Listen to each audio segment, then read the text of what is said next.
Hi എല്ലാവർക്കും സഫി സോമിൻ്റെ മറ്റൊരു വീഡിയോയിലേക്ക് സ്വാഗതം. ഇത് മുമ്പ് ഞാൻ ചെയ്ത റെസിപ്പിയാണ്. ഈ റെസിപ്പി ഞാൻ ഫുള്ള് കാണിക്കുന്നുണ്ട്. ഇത് അയലമീൻ വെച്ച് ഞാൻ മുമ്പ് ചെയ്തതാണ്. മുമ്പെന്ന് പറഞ്ഞാൽ വർഷങ്ങൾക്ക് മുമ്പ്. അപ്പോൾ ആദ്യം നമുക്ക് നെത്തോലി നന്നാക്കുന്നത് എങ്ങനെയാണെന്ന് നോക്കാം. നെത്തോലി എല്ലാവരും കത്രികയൊക്കെ ഇട്ട് നന്നാക്കുന്നത് ഞാൻ കണ്ടിട്ടുണ്ട്. അപ്പം നെത്തോലി നന്നാക്കാൻ ഭയങ്കര എളുപ്പമാണ്. തലേന്നുള്ളി വാലുന്നുള്ളി നടുക്കൊന്ന് നിൽക്കുക, ആ മുള്ളും ഇങ്ങനെ ഇളകി വരും. മുള്ളെടുക്കണമെങ്കിൽ തല കൈവച്ച് നുള്ളി എടുത്താൽ മതി, കത്രികയ്ക്കൊന്നും വെട്ടണ്ട. പിന്നെ ചില ആളുകൾക്ക് കത്രിക തന്നെ പറ്റുള്ളൂ, കത്രികയ്ക്ക് വെട്ടിയാലേ പറ്റുള്ളൂ, അങ്ങനെയുള്ളവരും ഉണ്ട്. പക്ഷേ എനിക്കിങ്ങനെ കൈവച്ച് നുള്ളുന്നതാണ് ഇഷ്ടം. അപ്പം ഞാൻ എന്താ പറയുക, 100 രൂപയുടെ നെത്തോലിയാണ് കേട്ടോ ഇത്.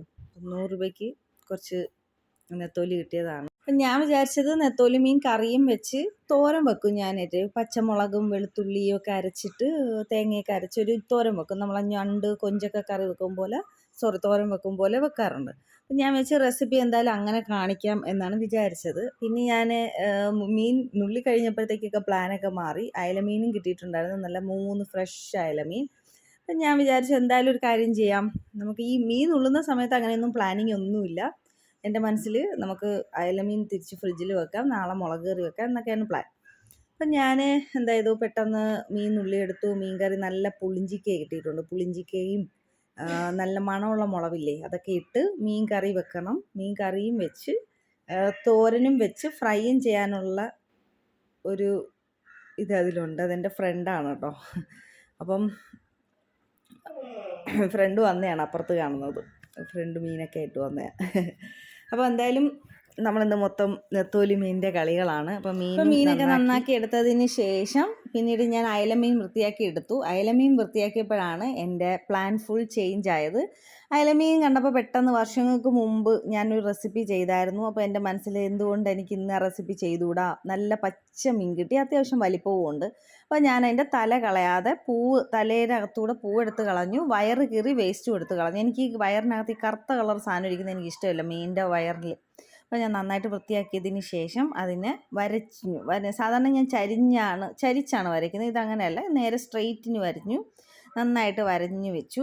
അപ്പം പെട്ടെന്ന് എൻ്റെ പ്ലാൻ ചേഞ്ചായി. അപ്പോൾ പിന്നീട് ഞാൻ വെച്ചത് മീൻ കറിയും നെത്തോലി മീൻ എന്താ പറയുക, നമ്മുടെ പുളിഞ്ചിക്കയിട്ട് മീൻ കറിയും, ഇരുമ്പം പുളിയില്ലേ അതിട്ട് മീൻ കറിയും, പിന്നെ എന്താ പറയുക കപ്പ വെച്ചു, മോരേറി, പുളിഞ്ചിക്കയും തൈരും ഒക്കെ ഇട്ട് മോരേറിയും വെച്ചു. പിന്നെ മീനിൻ്റെ ഇതൊരു സ്പെഷ്യൽ റെസിപ്പിയാണ്. സാധാരണ നമ്മൾ എന്താ പറയുക, അതിൻ്റെ പേര് മറന്നു, വാഴയിലയിലൊക്കെ ചെയ്യാറുണ്ട്. ഇത് വാഴയിലയിൽ ഇങ്ങനെ ആക്കിയെടുക്കണം, അങ്ങനെയാണ് ഞാൻ ചെയ്തത് മുമ്പ്. ആ വീഡിയോ ഞാൻ ചെയ്തിട്ടുണ്ടോ എന്ന് എനിക്ക് സംശയമുണ്ട്. അപ്പോൾ അതിലേക്ക് വേണ്ട റെസിപ്പി എന്താണെന്ന് പറഞ്ഞാൽ മഞ്ഞൾപ്പൊടി, കുരുമുളക് പൊടി, ഉപ്പ്, വെളുത്തുള്ളിയൊക്കെ വേണമെങ്കിൽ ഇടാം. പക്ഷേ എനിക്ക് ഈ വെളുത്തുള്ളിയൊന്നും ഈ മീനിന് വെക്കുന്നത് എനിക്കിഷ്ടമില്ല.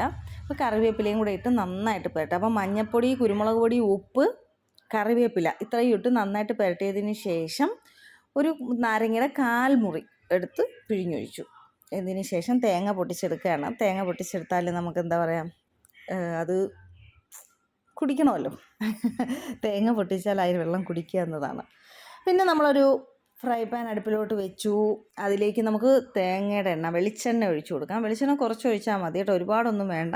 കാരണം മീൻ ഒട്ടിപ്പിടിക്കരുത്, ഈ പാത്രത്തിലോട്ട് ഒട്ടിപ്പിടിക്കാതിരിക്കാൻ വേണ്ടിയാണ് കുറച്ച് വെളിച്ചെണ്ണ ഒഴിച്ചു കൊടുത്തു. നമ്മൾ തീരെ ചെറുതുമല്ല, കുറച്ച് കൂടുതലാണ് ഇപ്പോൾ വീഡിയോയിൽ കണ്ടപ്പോൾ.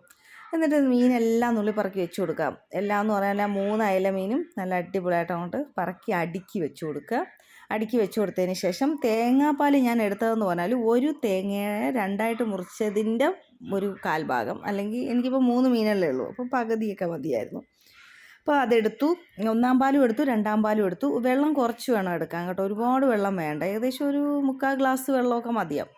അപ്പം ഞാൻ എന്നിട്ട് ഈ അയലയ്ക്കൊക്കെ വേവ് കുറവാണേ, ഞാൻ എന്തോ ചെയ്തു, ഇതെല്ലാം പറക്കി ഇങ്ങനെ വെച്ചതിന് ശേഷം അതിലോട്ട് നമ്മുടെ തേങ്ങയുടെ 2-ാം പാലിന് കളർ വ്യത്യാസമാണ്. കാരണം ഞാൻ ഈ മീൻ പുരട്ടി വെച്ചിരുന്ന ചട്ടിയിൽ ഒഴിച്ച് ജസ്റ്റ് ഒന്ന് വാഷ് ചെയ്തെടുത്തായിരുന്നു. കാരണം അതിനകത്ത് ആ കുരുമുളകിൻ്റെ മസാലയൊക്കെ ഉണ്ടല്ലോ. എന്നിട്ട് വാഴയില ഉണ്ട് ഇവിടെയൊക്കെ, പക്ഷേ മറ്റുള്ളവരുടെ പറമ്പിലല്ലേ നിൽക്കുന്നത്, പണ്ടത്തെ പോലെയൊന്നും അല്ലല്ലോ. എനിക്കാണെങ്കിൽ ഇവിടെയുള്ള ആരെയും അറിഞ്ഞും കൂടാ. മുമ്പൊക്കെ ആണെങ്കിൽ നമ്മളവിടെയൊക്കെ ആണെങ്കിൽ നമുക്കങ്ങനെ എല്ലാവരെയും അറിയാം പരസ്പരം. ഇപ്പോൾ അങ്ങനെ ആർക്കും പരസ്പരം അറിഞ്ഞുകൂടാ. അപ്പുറത്തെ പറമ്പിൽ ആരാണ്, ഇപ്പുറത്തെ പറമ്പിൽ ആരാണെന്നൊന്നും അറിഞ്ഞുകൂടാ. പോട്ടെ, സ്വന്തം അപ്പുറത്തെ വീട്ടിൽ ആരാണെന്ന് പോലും അറിഞ്ഞുകൂടാ. അതാണ് അവസ്ഥ. ഞാൻ തേങ്ങാപ്പാൽ 1-ാം പാൽ ഒഴിച്ചു കൊടുത്ത് 2-ാം പാൽ ഒഴിച്ചു കൊടുത്ത് നന്നായിട്ട് അതൊന്ന് അടച്ചു വെച്ചു. തീ ഒരു മീഡിയം തീയാണ് വെച്ചത് കേട്ടോ. അത് കഴിഞ്ഞ് ഞാൻ തുറന്ന് നോക്കിയപ്പോഴത്തേക്കും വെള്ളം തിളച്ചുകൊണ്ടിരിക്കുന്നേ ഉള്ളൂ. പിന്നീട് ഞാൻ തുറന്ന് നോക്കിയപ്പോൾ ആ വെള്ളമൊക്കെ വറ്റി എണ്ണ തെളിഞ്ഞ് വന്നിട്ടുണ്ട്. അപ്പം ഞാൻ ആ മീനൊന്ന് തിരിച്ചിട്ട് കൊടുത്തിട്ട്, തിരിച്ചിടുമ്പോൾ സൂക്ഷിക്കണം കേട്ടോ. എന്നിട്ടാണ് ഞാൻ ഒന്നാം പാൽ ഒഴിച്ചത്. ഒന്നാം പാൽ ഒഴിച്ചു കൊടുത്ത് ജസ്റ്റ് പെട്ടെന്നാവും. ഒന്നാം പാൽ ഒഴിച്ചു കൊടുത്തിട്ട് തീ കുറച്ച് വെക്കുക. തീ കുറച്ച് വെച്ച് കൊടുത്താൽ നമ്മുടെ അയലമീൻ പൊള്ളിച്ചത് റെഡി ആയിട്ടുണ്ട്. എനിക്കിത് സെർവ് ചെയ്തതിന് ശേഷം ഫോട്ടോസൊക്കെ എടുക്കണമെന്നുണ്ടായിരുന്നു. ഫോട്ടോ എടുക്കാൻ എനിക്ക് പറ്റിയില്ല. ഞാൻ നന്നായിട്ട് അലങ്കരിച്ചൊക്കെ വെച്ചിരുന്നതാണ്, പക്ഷേ എടുക്കാൻ പറ്റിയില്ല. അപ്പം എന്തായാലും ഇത് ചെയ്യുന്ന റെസിപ്പി എല്ലാവർക്കും മനസ്സിലായെന്ന് വിചാരിക്കുന്നു. റെസിപ്പി മനസ്സിലായെങ്കിൽ എല്ലാവരും ഇത് ചെയ്ത് നോക്കുക. വളരെ സിമ്പിൾ റെസിപ്പിയാണ്, ഭയങ്കര ടേസ്റ്റാണ്. എനിക്ക് ഭയങ്കര അഭിപ്രായം കിട്ടിയ റെസിപ്പിയാണ്. Okay, bye, see U.